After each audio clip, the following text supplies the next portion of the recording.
너무 식상하고 부족하고 그러니까 한번 와본 사람들은 다 뻔하니까 안 오죠.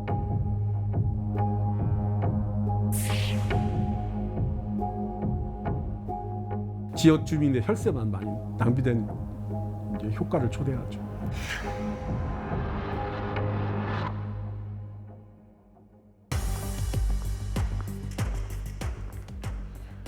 지방자치단체 문화관광시설물 사업에도 일종의 유행이 있다는 걸 아십니까? 10년 전에는 지방자치단체마다 앞다퉈 기록 경쟁을 했었다가 도농교류와 관광 활성화를 목적으로 한다며 농촌에 체험마을 열풍이 불었습니다.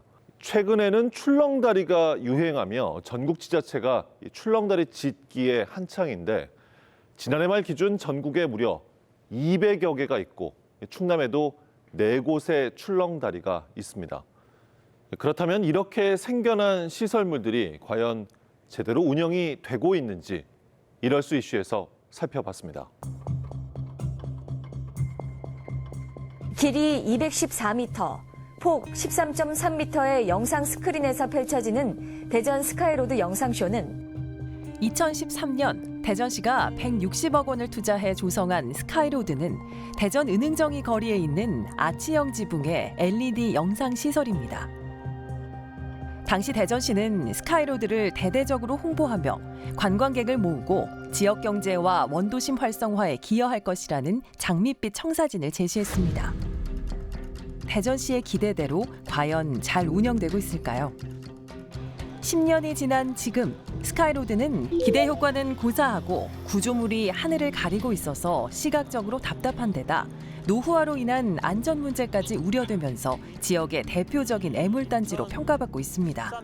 여기를 랜드마크 해서 활성화시키고 또 관광객들을 여기 끌어들여서 경제적인 그런 활성화를 이루겠다고 했어서 우리 상인들은 정말 대환영이었으면서 기대와 희망을 가졌었습니다. 근데 이제 문제되는 게 콘텐츠가 제대로 바꿔지질 않아서 너무 식상하고 부족하고 그러니까 한번 와본 사람들은 다 뻔하니까 안 오죠.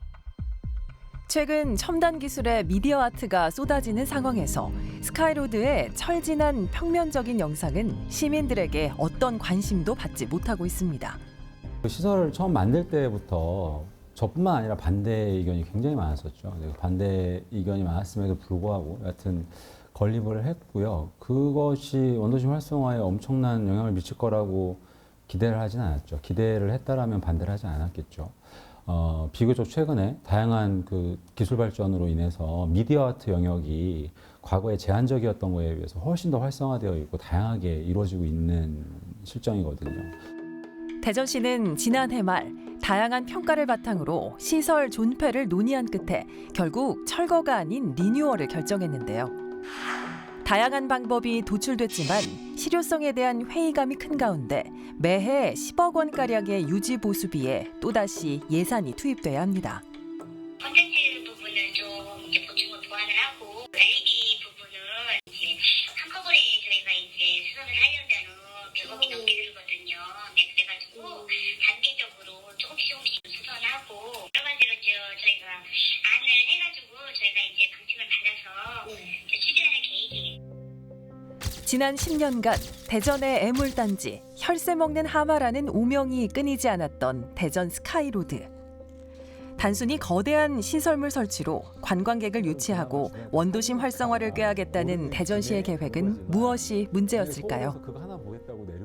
자원을 이렇게 점으로만 바라보면 안 돼요. 스카이로드가 위치하고 있는 곳은 문화예술의 거리예요. 그렇다면 이 공간에 더 많은 문화예술 콘텐츠들이 생길 수 있도록 지원하는 방안 한 개와 그 안에서 스카이로드는 어떤 역할과 어떤 기능을 할 수 있을지에 대한 고민을 같이 해보는 거죠. 근데 이거를 그렇게 안 하고 뭐 대단히 유명한 작가의 작품을 사거나 아니면 임대비를 제공해주고 갔다가 뭐 일주일간 상영하는데 이 몇 억 단위래 이거를 받아들일까? 뭐 이렇게 고민해버리면 해답을 찾을 수가 없거든요. 지역 경제 활성화와 시민의 편익을 내세워 지자체들은 막대한 세금을 들여 시설물을 세우곤 합니다. 하지만 적절성에 대한 면밀한 검토 없이 사업을 밀어붙이며 시설물의 활용은커녕 유지 보수로만 많은 세금이 들어가곤 합니다. 2013년에 시비 620억 원을 들여 조성한 천안 야구장. 그런데 이곳은 개장 초기부터 어마어마한 조성 비용에 비해 시설이 열악해 논란이 끊이지 않았습니다. 시민사회에서는 되게 성토하고 또 분개하는 그런 분위기였고요. 또 이제 실제 그 시설을 사용하는 그 야구인들은 그 턱없는 그 시설들, 뭐 비만 오면 뻘밭이 되고 비가 한번 오거나 며칠씩 이제 기다렸다가 마르고 나야만 게임을 할 수 있고, 야간 경기는 뭐 조명이 없어서 야간 경기는 꿈도 못 꿨고요. 뭐 그 여러 가지 열악한 그 시설들에 대해서 이용하는 분들은 그 열악한 시설에 대한 또 불만이 상당히 많았지요. 천안 야구장 절반의 예산으로 만든 부산 기장 야구장과 비교해도 시설이 열악하기 그지없습니다. 그렇다면 620억 원의 조성비는 어디로 간 걸까요? 전체 사업비 620억 가운데 무려 545억 원이 토지 보상비로만 쓰였습니다. 당시 성무용 전 천안시장은 프로야구장을 지으려다 국비 지원이 무산되자 규모를 줄여서 전액 시비로 야구장 조성을 강행했습니다. 그런데 보상 직전 야구장 주변 부지의 용도가 변경되며 땅값이 폭등했고 사업비 대부분이 토지 보상에 들어간 겁니다. 540억이라는 그 어마어마한 그 토지비가, 보상비가 사실 시설비로 쓰였어야 될 돈이 토지비로 나가게 된 그 핵심이거든요. 이 야구장 사업은 어찌된 일인지 그 부지를 감정평가하기 직전에 불과 한 1, 2년 전에 주변 토지를 도시계획을 변경해서 스스로가 이렇게 해서 스스로 땅값을 폭등시켜 놓고 이런 매입하는 참 상식적으로 이해가 가지 않는 그런 행정에 대해서 제가 많은 문제를 제기했었고요. 그렇다면 620억 원 천안 야구장의 이용 상황은 어떨까요? 한 보도자료에 따르면 2020년 말 기준 대관율은 20% 안팎으로 알려졌는데요. 이마저도 천안시 시설공단이 맨땅구장을 인조구장으로 조성하고 야간 조명 공사를 하는 등 꾸준히 개선하면서 오른 수치입니다. 두개구장, 인조구장 교체 공사로 해가지고 개선 공사로 해가지고 32억 원 정도 들었습니다.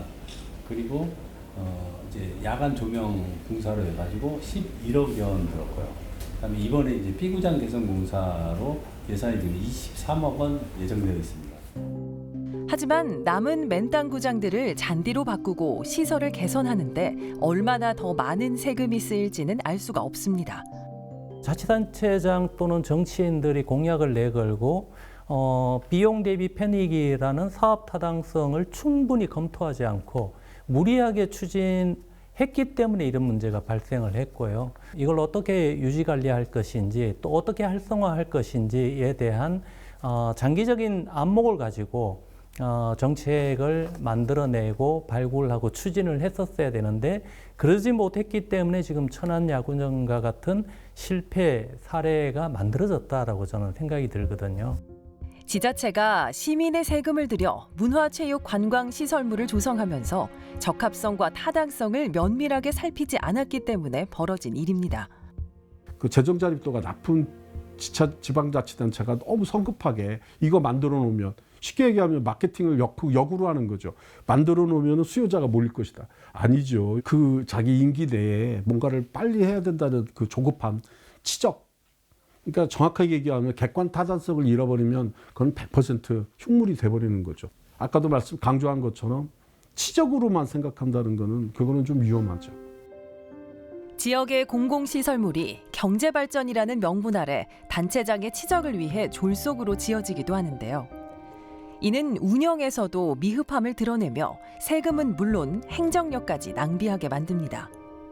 금산구는 2014년 약 200억 원의 예산을 들여 휴양과 관광을 목적으로 스파와 숙박시설을 조성했는데요.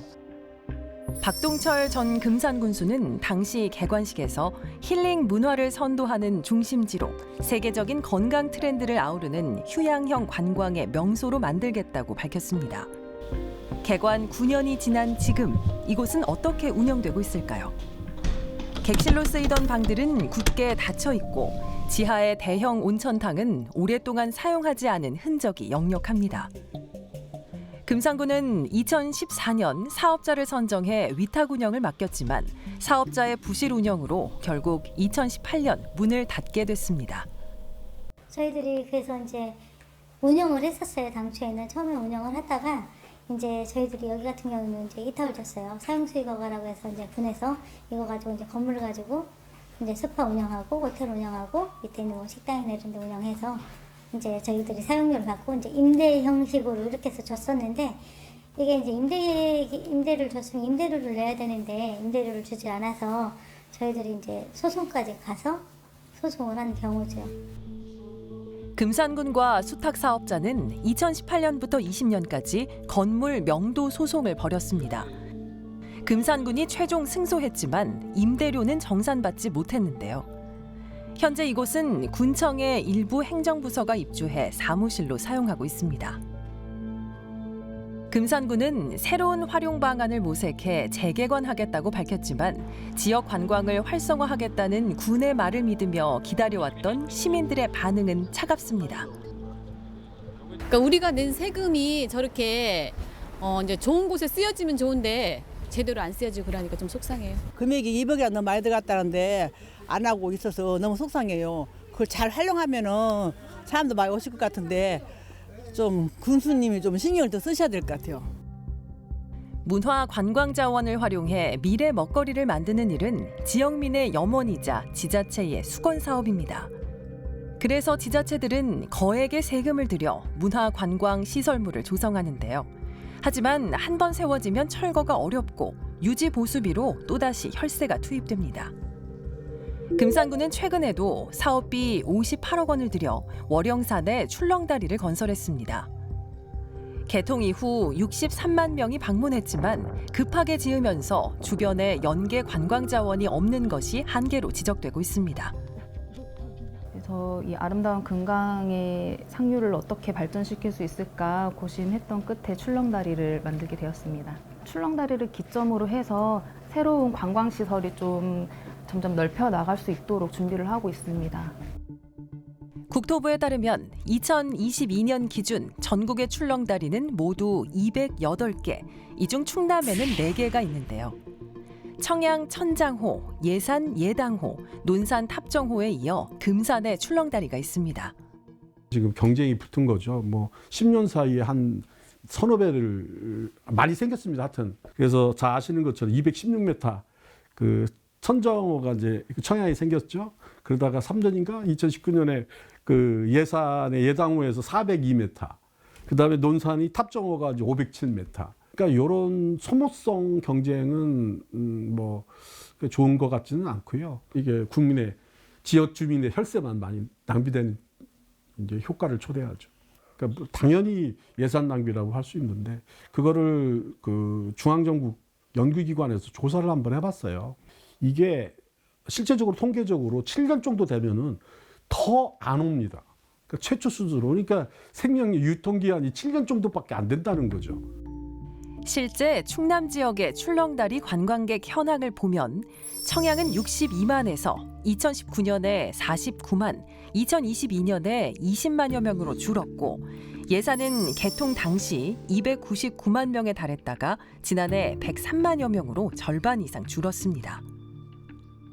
논산의 경우 개통 당시 5개월 만에 40만 명이 넘었는데 2022년에는 한 해 관광객이 45만 명밖에 안 되자 무료 입장으로 전환했습니다. 이게 지자체에 참 어떻게 보면 이게 나쁜 점도 있어요. 서로 진짜 잘났다고 다 만드느니 각 시군마다 다 만들어 버리니 이거 뭐 웬만하면 사실은 다 비슷해요. 여기 뭐 사실 예당 저수지 가보셨겠지만 거기나 여기나 차이점이 뭐 크게 있습니까?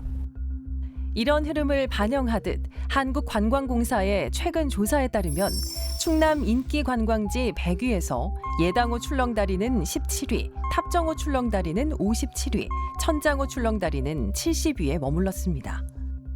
여전히 우리는 한 7, 80년대 후반 정도의 트렌드했던 어떤 그런 관광의 형태들에 초점을 맞춰서 관광 정책들을 만들어내고 있는 게 아닌가라는 생각이 좀 들어요.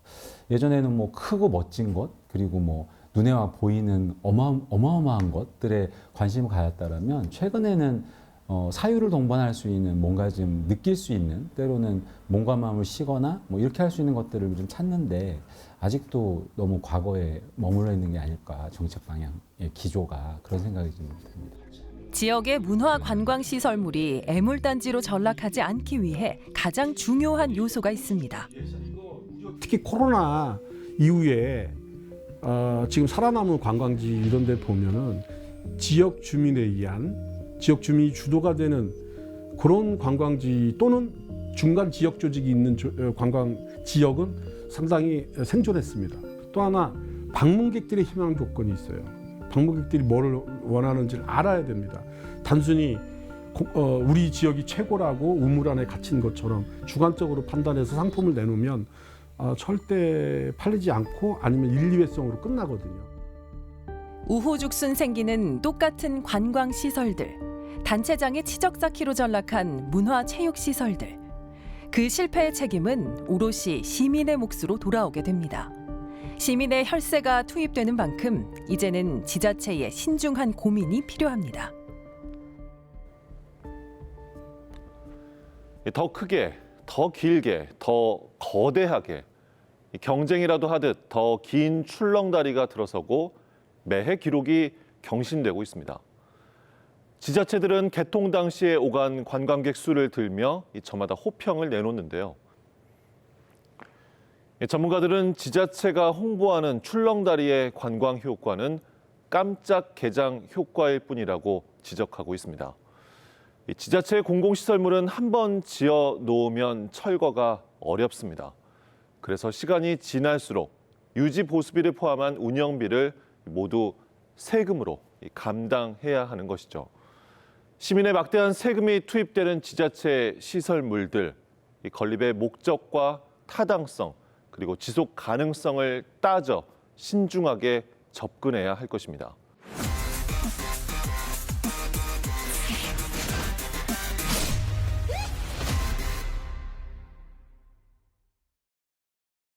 일자리를 찾아 수도권으로 떠나는 청년들. 그러나 높은 생활비와 치열한 경쟁은 청년들에게 넘기 힘든 벽으로 다가오는데요. 나고 자란 고향에서 자신의 꿈과 미래를 키워가고 있는 청년을 현지인에서 만나봤습니다. 자취방을 구하는 것도 그렇고 월세도 그렇고 전세도 그렇고 뭐 반전세든 어떤 형태로 주거 공간을 구하기에도 굉장히 무지무지 어렵고, 물론 서울 지하철도 많고 버스도 많은데 올라가서 항상 느끼는 거지만 그 지하철 타는 것조차도 저는 되게 복잡하고 사람 많고 막 답답해갖고 막 없던 공황장애가 막 생길 것 같고, 제일 친하고 제가 제일 좋아하는 사람들이 대전에 많이 있기 때문에 아마 서울 올라갔으면 외로움을 되게 많이 타지 않았을까. 대전에서 태어나고 자란 28년 대전 토박이, 대전에서 일하고 있는 청년 노효근입니다.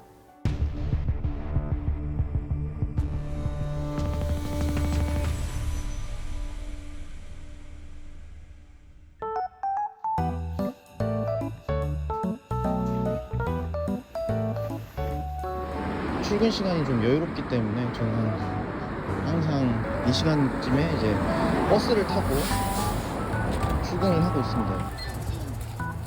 안녕하세요. 감사합니다.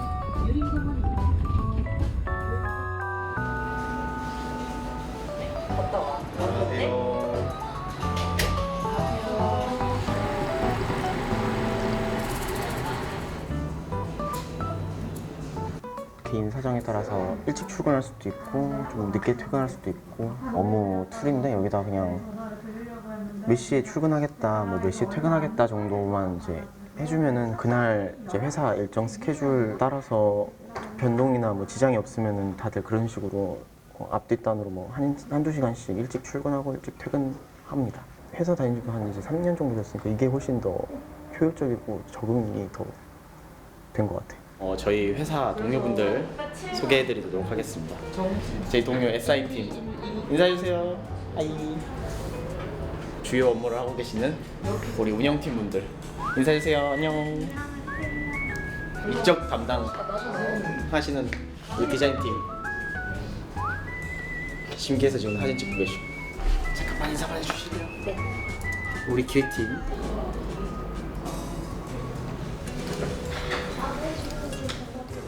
자연스럽게 다가간다.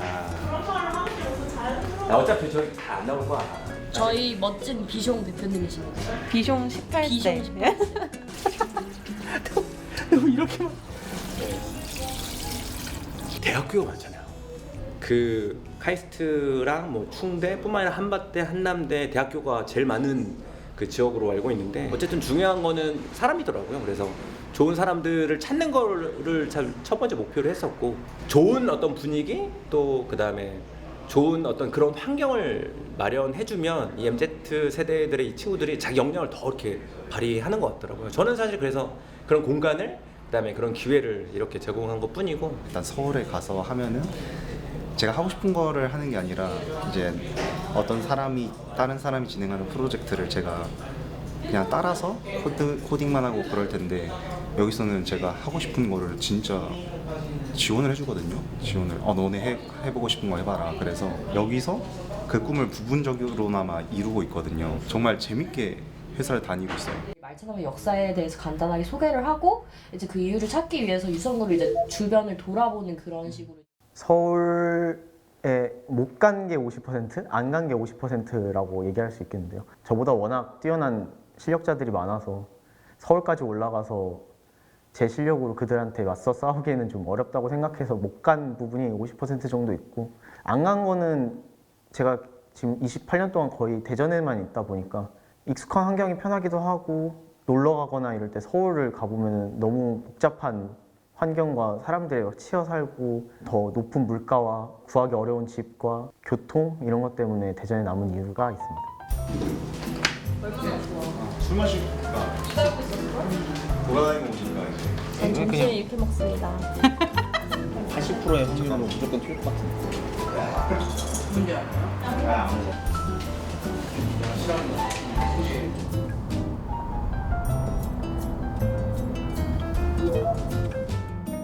대학교 친구들하고 연락을 하다 보면은 대부분이 다 서울, 판교, 성남 이쪽에 있고 지방에 있는 친구들이 거의 없는 것 같아요. 아무래도 그쪽에 IT 회사가 몰려 있고 IT 계열은 또 빠른 트렌드를 접해야 되는 곳이기 때문에 아무래도 트렌드 하면은 서울 그쪽이 더 먼저 들어오고 제가 여기서 한 달 정도 혼자 해서 하는 퀄리티보다 서울 판교에서 원래 알고 있던 사람들이 새로운 기술을 접해서 그거를 아랫사람들한테 가르치면 뭐 일주일 만에 하는 그 정도의 차이라고 할 수 있겠네요.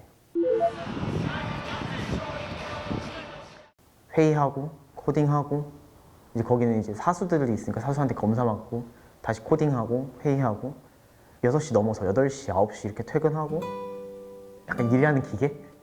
좀 속된 말이 하시면 그냥 코딩 노예? 퇴근하면은 집에 와서 가족들하고 같이 저녁 먹고 게임을 하거나 아니면 가끔 이제 친구들하고 술 한잔 하거나 아니면 제 유일한 취미 생활인 프라모델 같은 거 사서 자기 직전까지 몇 시간씩 맞추다가 자기도 하고 그렇습니다. 정말 평화로운 저녁이네요. 저도 집을 살 수 있을 거라는 생각은 안 드는데 그러니까 내 집 완전 자가는 못 살 것 같은데 전세 정도는 가능하지 않을까? 그게 만약에 서울이라면 어떠세요? 저는 절대 못 할 것 같아요. 서울이나 다른 데 가면은 생활 비용으로 일단 거의 월급의 한 50% 정도는 깎이고 들어가더라고요. 많게는 한 70-80%까지 그냥 다 써버리고 뭔가 여가나 이런 걸 하기에는 좀 어렵다고들 다 하더라고요. 저희 동생은 지금 취준생이거든요. 동생한테 한다고 하면은 월급의 절반 이상이 깎여 나갈 바에야 내가 살고 있는데 아니면은 내가 살고 있는 그 주변에서 얼마든지 찾으면은 저희 회사처럼 괜찮은 회사 많거든요. 워라밸 좀 누리면서 내가 좋아하는 가족하고 친구들 있는 거기에서 충분히 해결할 수 있으니까 조금만 낮춰보면은 괜찮은 데는 엄청 많다라고 얘기해 주고 싶어요.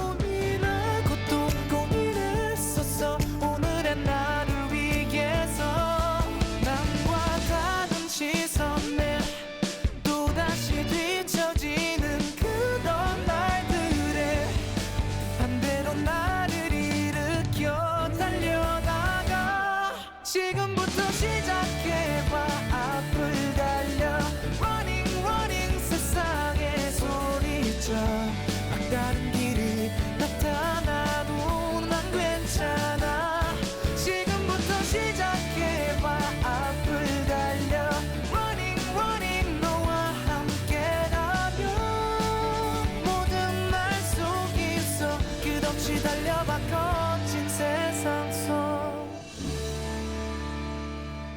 청년의 유출은 지방 소멸이라는 문제와 맞닿아 있습니다. 청년들이 지역에서 꿈과 미래를 설계할 수 있도록 기업 유치부터 청년들이 즐길 수 있는 문화 프로그램까지 지자체의 정책적 대응이 주목되는 지금입니다.